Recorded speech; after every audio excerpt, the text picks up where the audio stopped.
같이 묵상 기도 드리시겠습니다.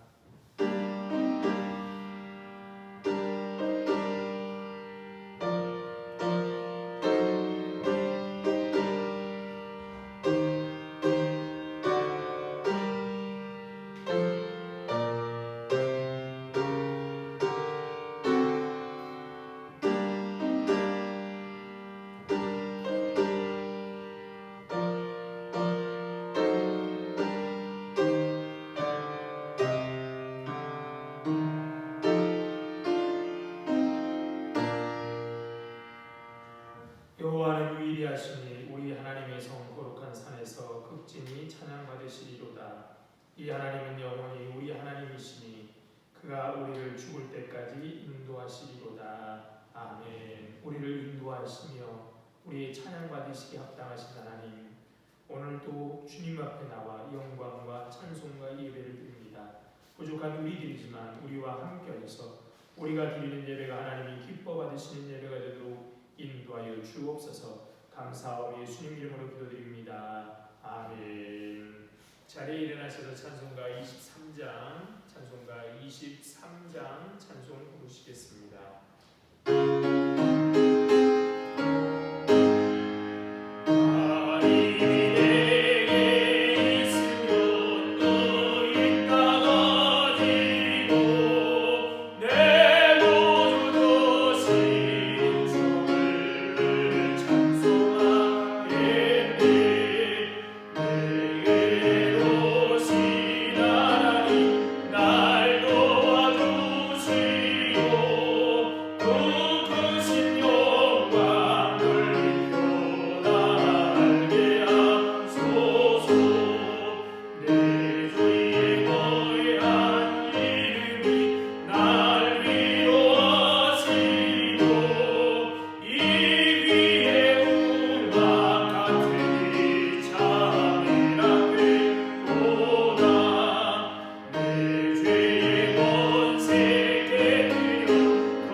성시에 교독하시겠습니다. 교독문 54번입니다.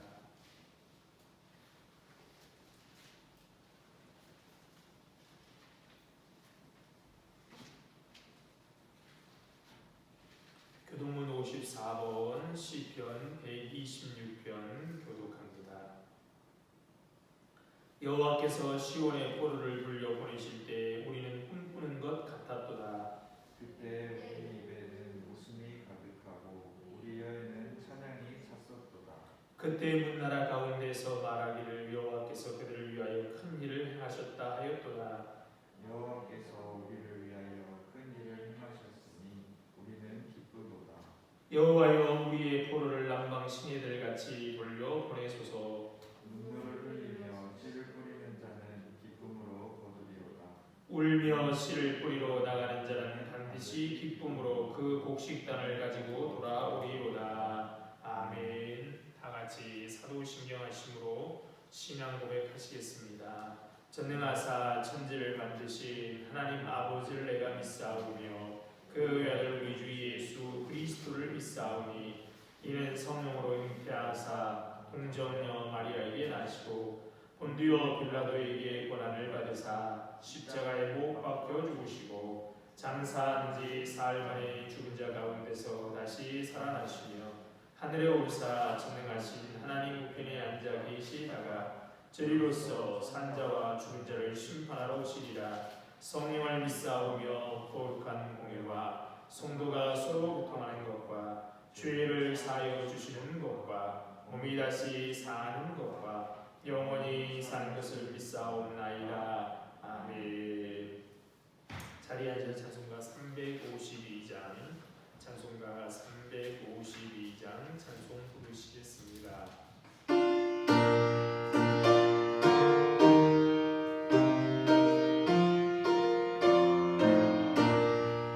십자가 원경노라 조기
하나님께서 영광 받으시길 원하오며 하나님께서 기뻐하시길 저희가 원하오니 주님 우리를 인도하여 주시옵소서.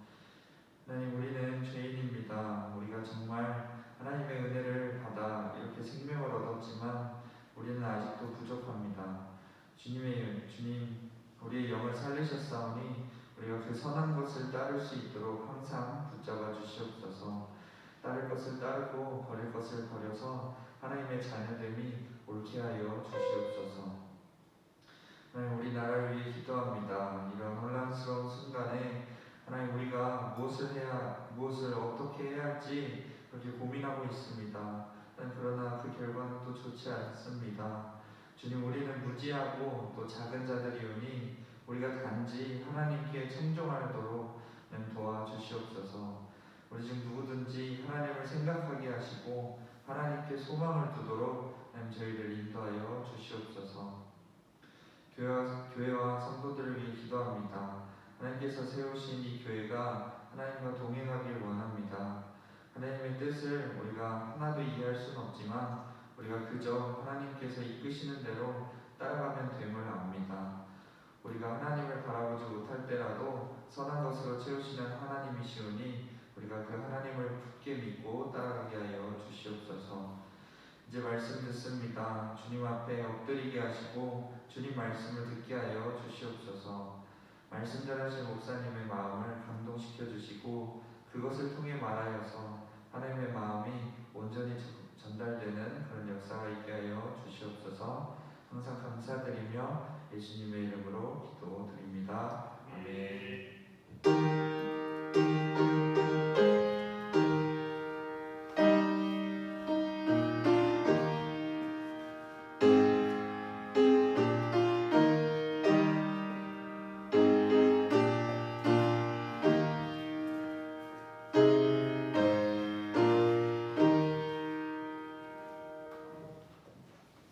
하나님 말씀 보시겠습니다. 하나님 말씀은 사무엘상 17장 41절로 49절에 있는 말씀입니다. 사무엘상 17장 41절로 49절에 있는 말씀입니다.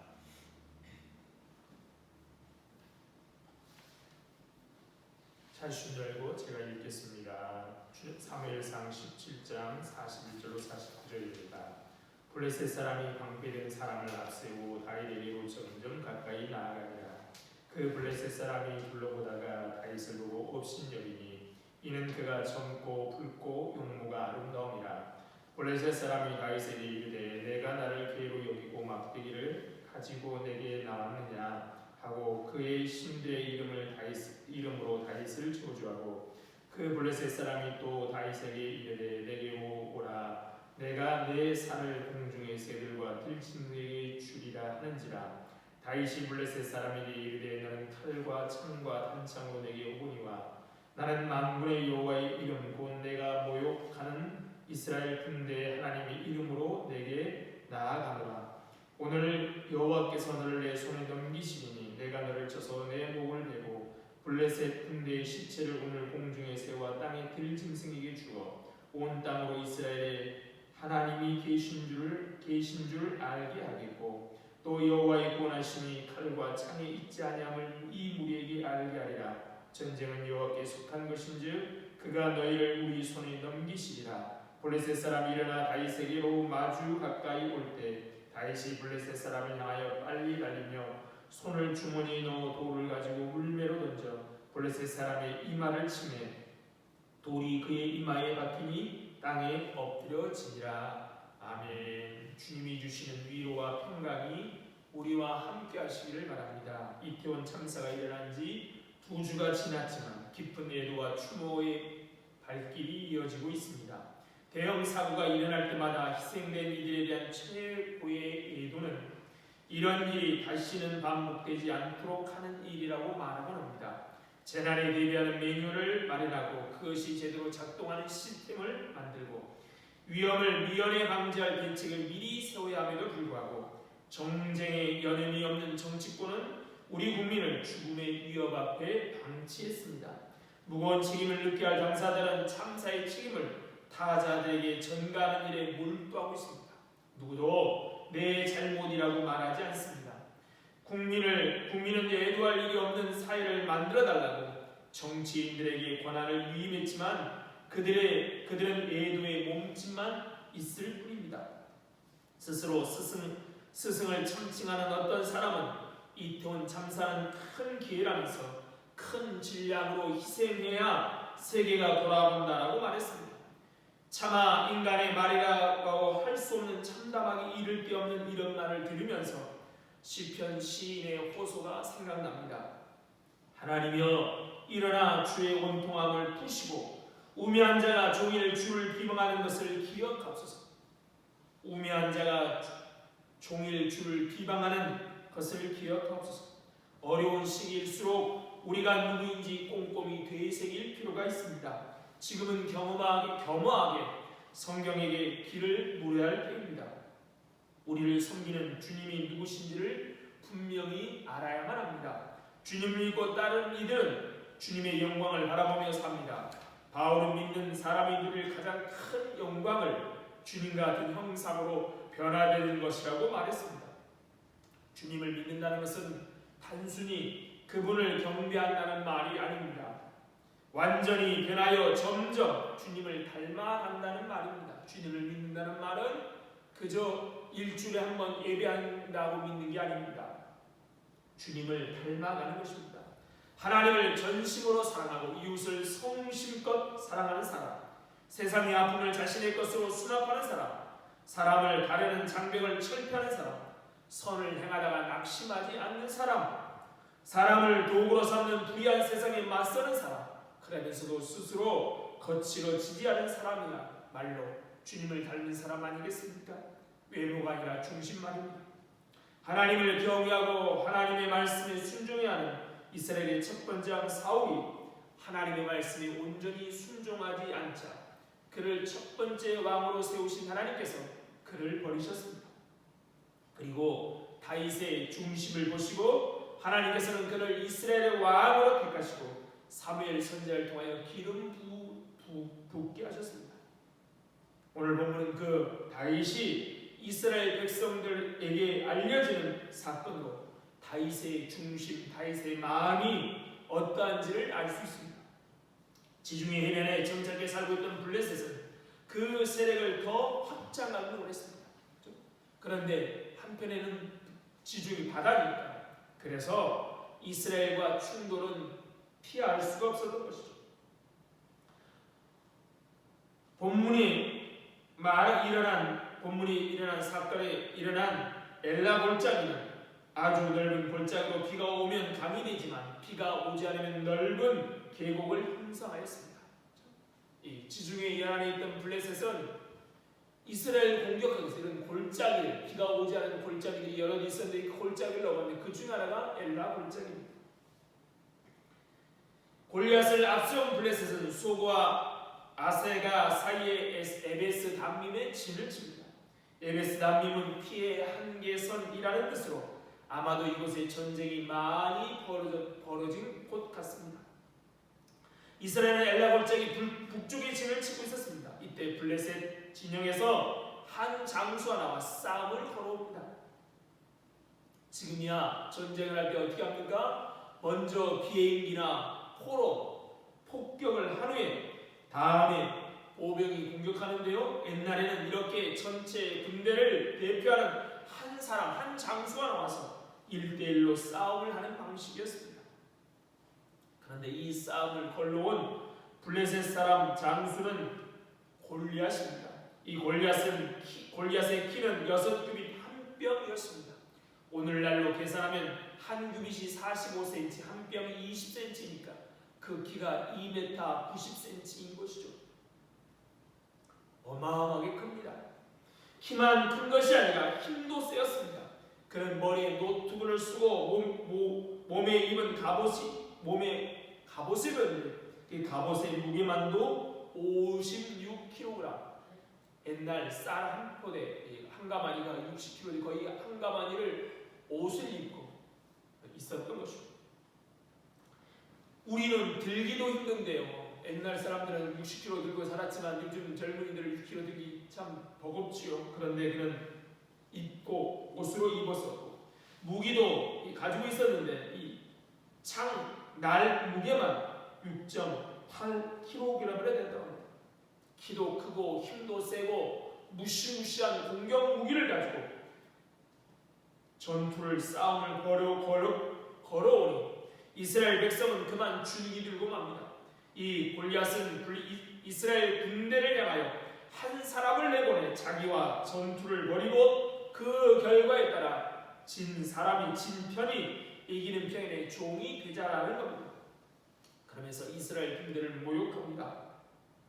보통 이에 응수에서 반대편 즉 이스라엘 군영에서 싸움을 하러 나오는 사람이 있기 마련인데 사울과 온 이스라엘은 두려워하여 싸울 생각도 하지 못합니다. 11절입니다. 사울과 온 이스라엘이 블레셋 사람의 이 말을 듣고 크게 두려워하니 그리고 이런 모욕이 골리앗을 통한 이스라엘 군대에 대한 모욕이 40일 계속되는 동안 그런 두려움이 조금도 줄어들지 않았습니다. 24절입니다. 이스라엘 모든 사람이 그 사람 보고 심히 두려워하여 그 앞에 소망하니 이스라엘 군대는 골리앗의 소리를 듣고 그를 두려워합니다. 점점 사기가 떨어졌고 급기야 도망자들이 생기게 됩니다. 그런데도 사울은 하나님께 엎드리지 않습니다. 왕인 사울 이 문제를 가장 앞에서 책임져야 할 사울은 전쟁에 나가지도 못하고 동료도 하지 못하고 어떻게 해요? 하나님 앞에 무엇보다도 엎드리지도 못합니다. 이미 하나님이 떠난 사울은 왕으로서 그가 하는 일은 그저 골리앗을 이긴 사람에게 상금을 주겠다라는 말밖에 할 수가 없었습니다. 왕이 그러니 백성들은 어떻습니까? 군사들은 어떻습니까? 군사들이 하는 말을 들어보십시오. 25절입니다. 너희가 이 올라온 사람을 보았느냐? 참으로 이스라엘 모욕하러 왔도다. 그를 죽이는 사람은 왕이 많은 재물로 부하게 하고 그의 딸을 그에게 주고 그 아버지의 집을 이스라엘 중에서 세금을 면제하게 하시리라. 마치 남의 이야기하듯 합니다. 너 한번 나가봐 이런 뜻이죠. 이것은 거대한 세상 앞에 서 있는 교회의 모습을 보여주는 듯합니다. 교회 역사를 보면 이런 시대가 참 많았습니다. 세상의 위세는 너무나 거대하고 골리앗처럼 거대하고 교회는 그에 비해 아무런 힘도 가지지 못한 어른 앞에서는 어린 아이처럼 보였던 것이죠. 또 세상은 교회를 모욕하고 비난합니다. 교회는 그 앞에서 아무 말도 하지 못한 채 자기들끼리나 들리는 소리로 이런저런 말을 합니다. 교회는 사울왕과 이스라엘처럼 반응하는 것 같습니다. 세상은 정말 골리앗처럼 강한데 교회는 마치 그 앞에서는 어린아이 같다는 거예요. 그래서 우리끼리는 이런저런 얘기하는데요. 세상에 대해서 말 한마디 못하는 거예요. 그런데 성경에는 골리앗이 이스라엘 백성을 죽였다는 말이 없습니다. 40일 동안 위협했는데요. 모욕하고 위협했는데 이스라엘 백성을 죽였다는 말을 없고 으르렁거리다가 다윗의 물맷돌 한 방에 허무하게 나가 떨어졌습니다. 골리앗은 강하고 두려운 존재를 상징하면서 그것이 허상임을 보여주는 존재입니다. 우리 앞에 닥친 문제나 맞서야 할 대상이 강할 때 우리는 상대방이 골리앗처럼 보입니다. 문제 앞에서는 문제는 산처럼 커 보이고 우리는 그 앞에 서 있는 메뚜기처럼 보입니다. 그래서 행동하지 못하고 지레 겁먹고 맙니다. 이스라엘 백성들이 애굽에서 나와서 가나안 땅에 들어가기 전에 먼저 12명의 정탐꾼을 보냅니다. 가나안 땅을 정탐하고 돌아온 10명의 정탐꾼들은 거기 있는 네피림 손인 아낙 자손의 거인들을 보고 스스로 메뚜기처럼 여겼습니다. 그래서 어떻게 해요? 두려워 떨며 애굽으로 돌아가자라고 합니다. 그 땅은 정말 하나님이 주신 적과 꿀이 흐르는 땅이지만 갔다가 죽으니까 돌아가자. 그런데 베드로후서에서 마귀를 뭐라고 표현하느냐? 우는 사자라고 말합니다. 마귀는 날뛰는 사자가 아니고 우는 사자에 불과하다는 것이죠. 우리에 갇혀 울부짖는 사자일 뿐인 것입니다. 우리에게 해를 끼치지 못하는데 우리가 스스로 질려 죽거나 달아나고 마는 겁니다. 그러나 만군의 여호와의 이름으로 담대히 나가는 순간 마귀는 7길로 달아날 것입니다. 그래서 야고보는 우리에게 뭐라고 말합니까? 마귀를 대적하라. 그리하면 너희를 피하리라. 으르렁거리고 울부짖는데요. 그래서 우리를 마치 잡아 삼킬 듯 하는데요. 우리가 마귀를 대적하면 마귀는 우리를 피하고 만다는 겁니다. 문제라는 거대한 산은 충분히 오를 수 있습니다. 담대히 나가면 길이 있고 문제가 하나씩 해결됩니다. 그런데 우리는 어떻습니까? 문제가 너무 커요. 우리를 스스로 메뚜기처럼, 우리를 스스로 어린이처럼 생각해요. 싸우려 하지 않는다면 사울과 온 이스라엘은 골리앗이라는 문제 앞에 눈이 멀고 귀가 멀어 두려워서 담대히 나아가지 못합니다. 이때 한 소년이 등장하여 이야기는 반전이 일어납니다. 그가 바로 우리가 말한 다윗입니다. 그의 반응은 달랐습니다. 모든 사람들은 골리앗을 보고 골리앗의 말을 듣고 두려워했는데 다윗은 분노했습니다. 아니, 분노할 수밖에 없었습니다. 그것은 바로 하나님에 대한 모독이었기 때문인 것입니다. 골리앗은 분명히 하나님을 모욕하지 않고 이스라엘 군대를 모욕했습니다. 그러나 이것은 이스라엘의 하나님을 모욕하는 것과 조금도 다를 바가 없었습니다. 하나님은 하나님의 백성을 모욕하는 것은 하나님을 모욕하는 것과 다르지 않습니다. 교회를 모욕하는 것도 마찬가지입니다. 하나님의 자녀를 모욕하는 것도 마찬가지입니다. 다메섹 도상에서 호련히 하늘로부터 빛이 사울에게 둘러비쳐서 사울이 엎드리죠. 그때 소리가 들려옵니다. 사울아, 사울아, 내가 어찌하여 나를 박해하느냐? 사울이 묻습니다. 주여 누구십니까? 그때 무슨 대답이 들려옵니까? 나는 내가 박해하는 예수다. 사울은 예수를 박해한 게 아니라요, 예수 믿는 사람을 박해했던 것이죠. 예수 믿는 사람을 잡으러 가던 길이었습니다. 그런데 주님은 뭐라고 말합니까? 나를 박해했다라고 예수님은 말씀하십니다.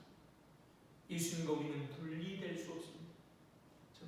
다윗은 이런 참을 수 없는 분노의 표출을 통해서 내가 누구인지, 이스라엘을 모독하는 것은 하나님을 모독하는 것, 이스라엘 안에 하나님이 계시다는 거죠.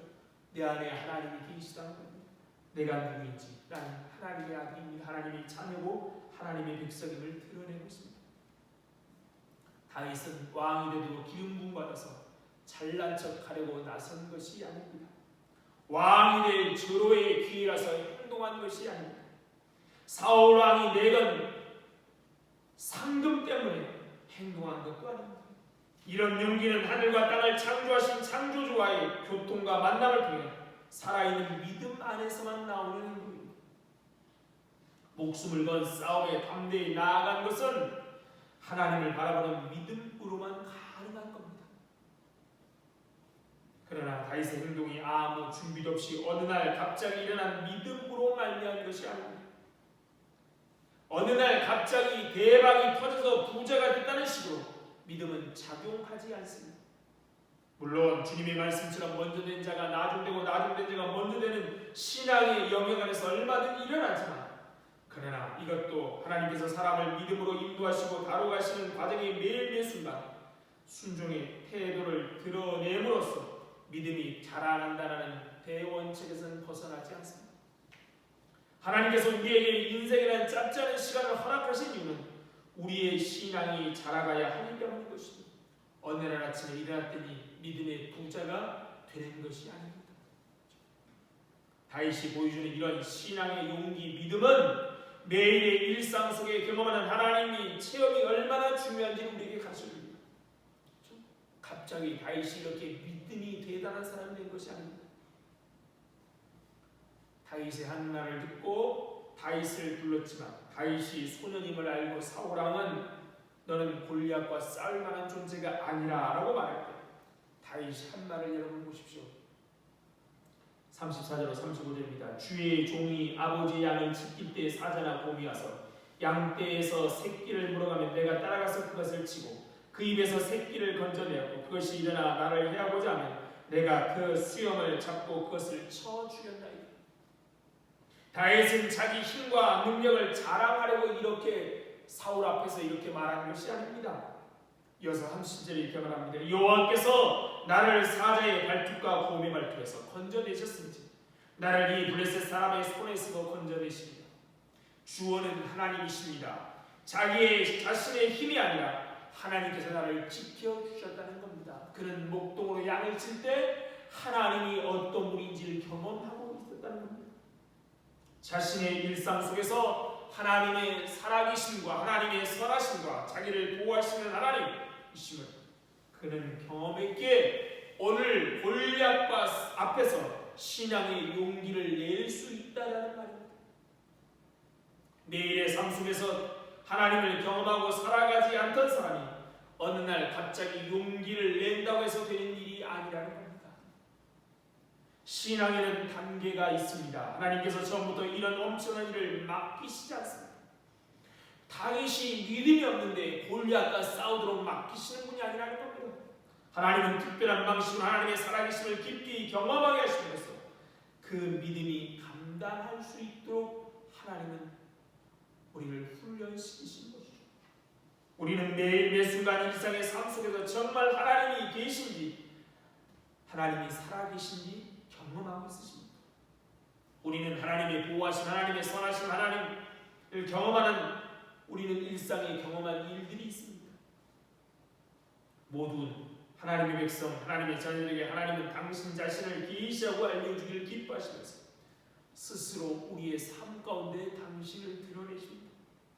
그리고 그 하나님을 알아가면서 머리가 아니라 가슴으로, 관념이 아니라 체험으로 하나님을 알아가면서 하나님을 향한 우리의 신뢰가 점점 커져가고 깊어가는 겁니다.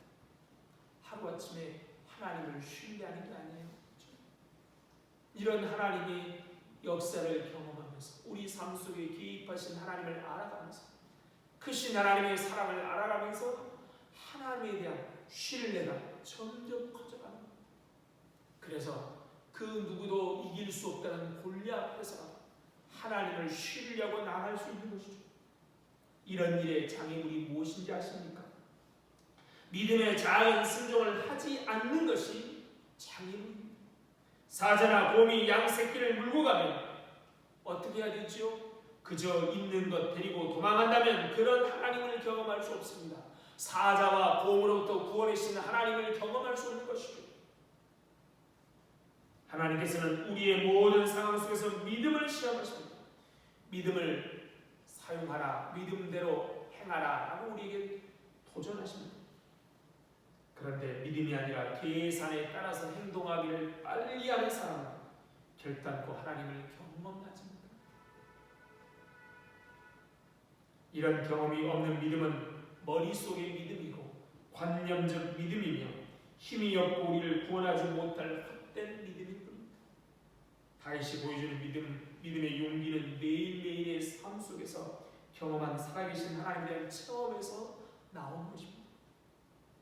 그러므로 매일 깨닫게 하시는 말씀이 순종해야만 합니다. 하나님께서는 우리를 더 큰 일로 인도하십니다. 그래서 다윗이 한 고백대로 내 손을 가르쳐 싸우게 하시니 내 팔이 또 활을 당기도다 라고 말할 수 있게 되는 겁니다. 여러분, 국궁도 당기는 게 그렇게 쉽지 않지만요, 양궁 당겨지지 않습니다. 양궁 선수들이 당기는 만큼. 그런데 노탈은 어떨까요? 노 청동 아닙니까? 꺾이지 않아요. 그런데 내 팔이 노 활을 당기도다 라고 고백해요. 세번역은 이렇게 그 앞을 이렇게 번역합니다. 하나님께서 나에게 전투 훈련을 시키시니 내 손을 가르쳐 싸우게 하시니 하나님이 내게 전투 훈련을 시키시니 어떻게 하신다고요? 노탈을 당길 수 있도록 하나님 나를 훈련시키신다는 겁니다. 처음에는 꿈쩍도 안 하던 게 훈련하니까 어떻게 돼요?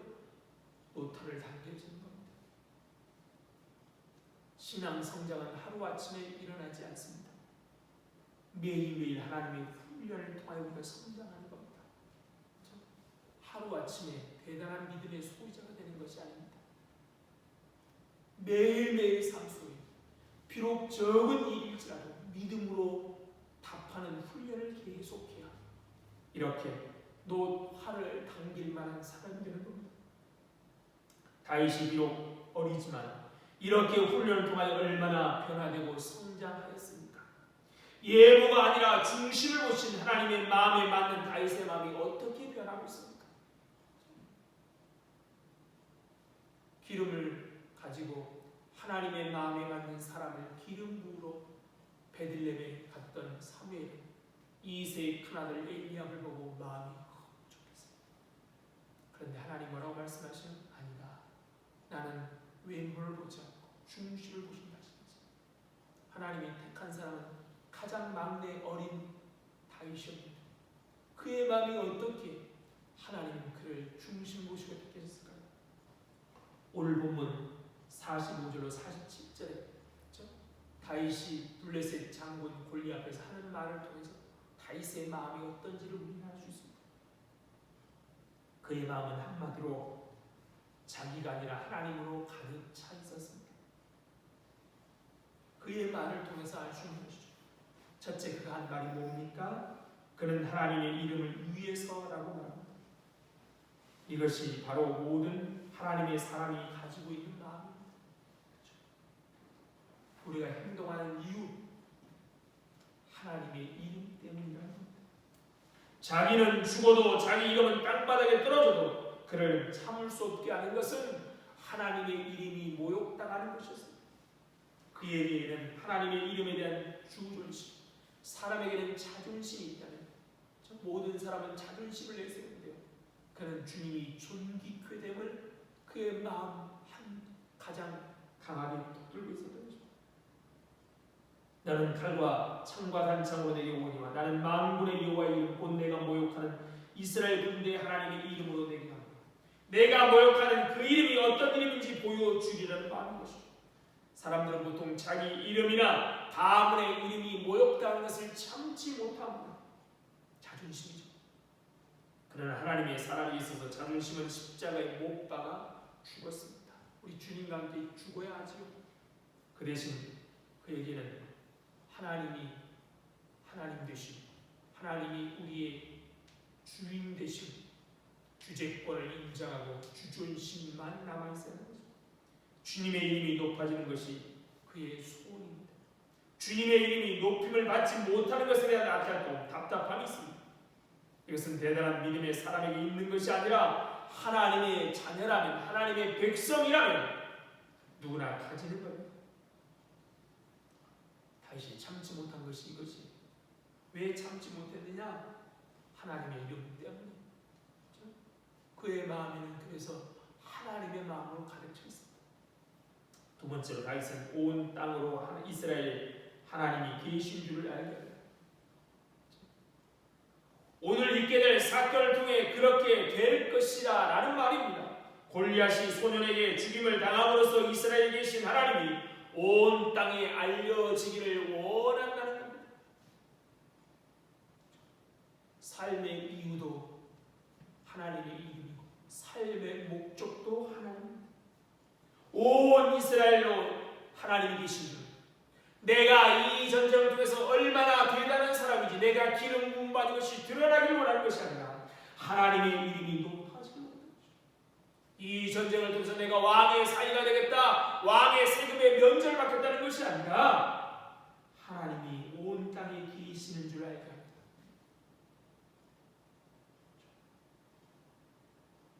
자신의 승리로 인하여 온 땅 이스라엘은 그들을 지키시는 살아계신 전능하신 하나님이 계신다는 것을 알게 되리라는 겁니다.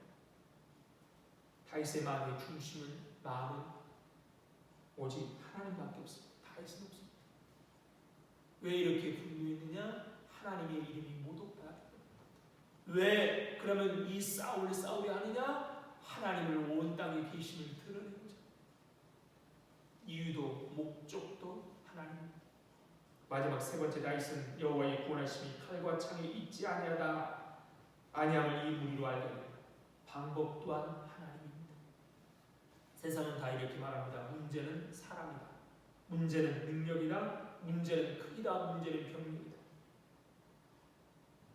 그러나 성경은 또 하나님의 사람은 이렇게 말합니다. 모든 것은 하나님께 달려 있습니다. 다윗이 지금 의지하고 있는 것은 자신의 물맷돌 실력이 아닙니다. 그렇죠? 사자나 곰으로부터 양을 지켰던 자기의 능력을 의지하는 것이 아닙니다. 그가 신뢰하고 의지했던 대상은 오직 하나님, 그의 무기는 하나님이십니다. 자기를 구원하신 하나님, 사자와 곰의 발톱에서 지켜내셨던 하나님, 그 하나님.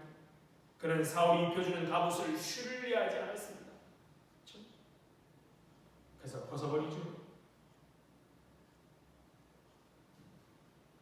그는 하나님만을 신뢰했습니다. 그러면서 그는 구원이 창과 칼에 달린 문제가 아니라 바로 하나님께 달린 문제다라고 말하는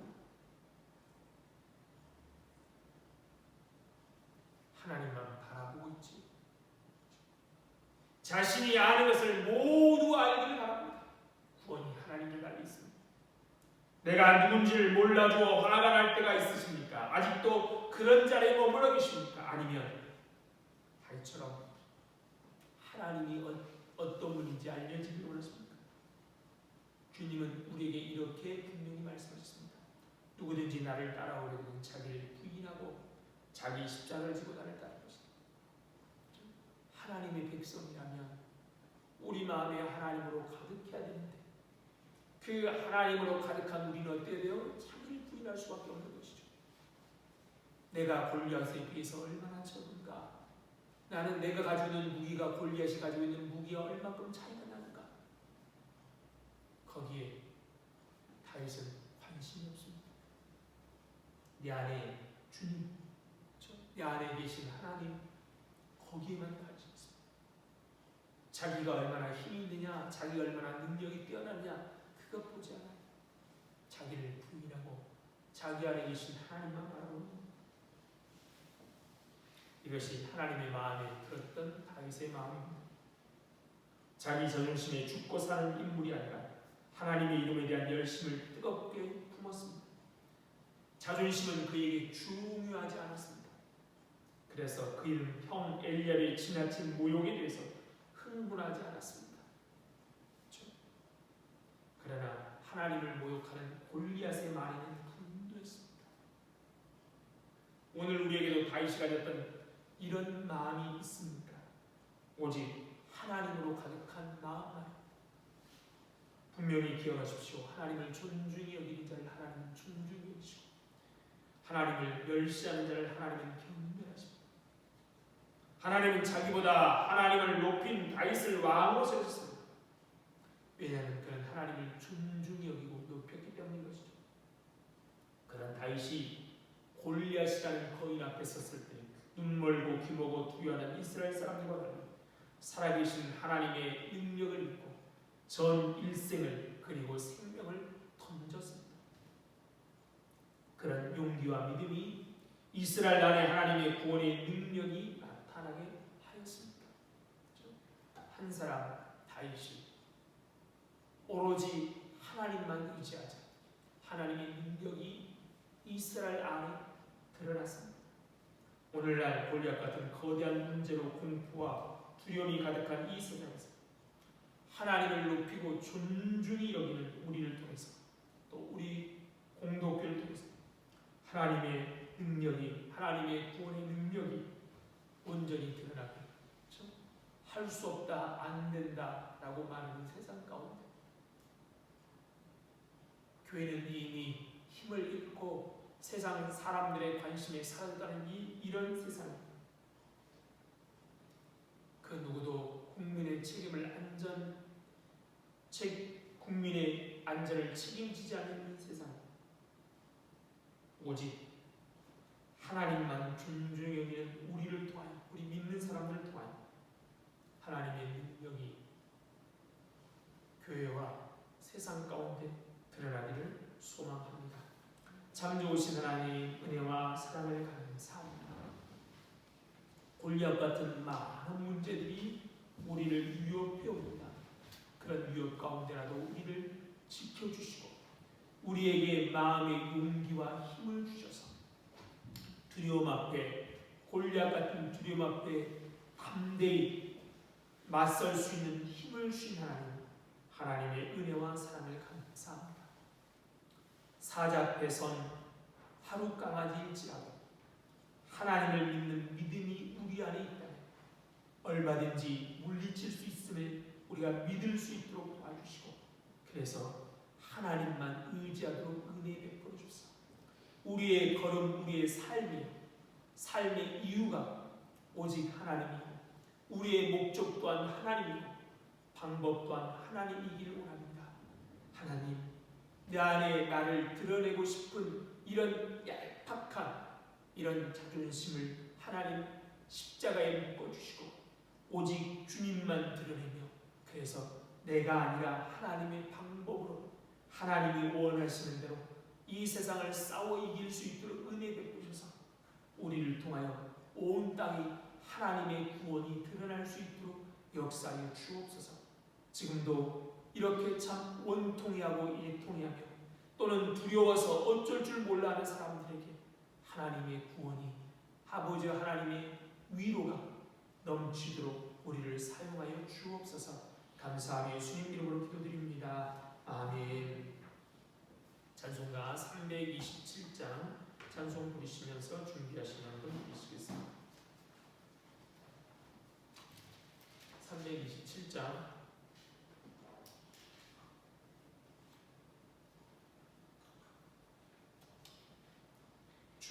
주님 주시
참 좋으신 하나님, 은혜와 사랑을 감사합니다. 우리를 훈련하셔서 노화를 당길 수 있도록 하시는 그 하나님의 은혜와 사랑을 감사하여 오늘도 주님 앞에 귀한 물질을 드립니다. 이 물질과 함께 우리들을 받아주셔서 하늘의 귀하고 아름다운 길에만 사용하여 주옵소서. 물질이 없어서 건강 때문에, 사람이 없어서, 무엇보다도 믿음이 없어서 하나님의 영광을 가리지 않도록 미리미리 넉넉하게 채우셔서 하나님께 영광을 돌릴 수 있도록 은혜 베풀어 주옵소서. 이렇게 추운 겨울이 오는데 하나님, 염려하며 걱정하는 사람들이 있습니까? 하나님, 그들에게 우리가 복의 통로가 되어서 하나님을 바라보며 감사할 수 있도록, 삶이 변화될 수 있도록 우리를 사용하여 주옵소서. 하나님, 목요일에 수능이 있습니다. 수능을 본 우리 자녀들 기억하여 주시고 하나님 은혜를 베풀어 주옵소서. 감사하며 예수님 이름으로 기도드립니다. 아멘.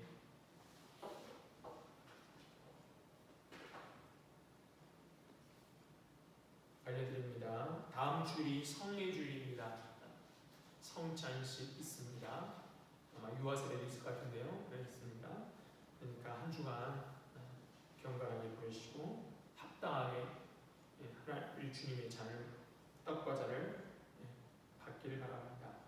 목요일에 수능이 있습니다. 17일 목요일 수능이 있는데요. 수능 보는 자녀들을 위해서 또 수능 보는 우리 모든 청소년 젊은이를 위해서 기도해 주시기 바랍니다. 자리에 일어나서 인사하시겠습니다. 반갑습니다. 반갑습니다. 사랑합니다. 사랑합니다. 축복합니다. 축복합니다. 행복하십시오. 행복하십시오.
지금은 생명 되신 우리 주 예수 그리스도의 은혜와 하나님 아버지의 다함 없으신 사랑과 성령님의 교통하심이 오늘도 오직 하나님만을 위하여 살기로 다짐하고 하나님을 위하여 싸우기로 또 다짐하는 이 자리에 모인 모든 성도들 위해와 그들의 가정과 건강과 하는 일 위해 그리고 우리 공동교회 위해 이제부터 영원토록 함께 있을지어다. 아멘.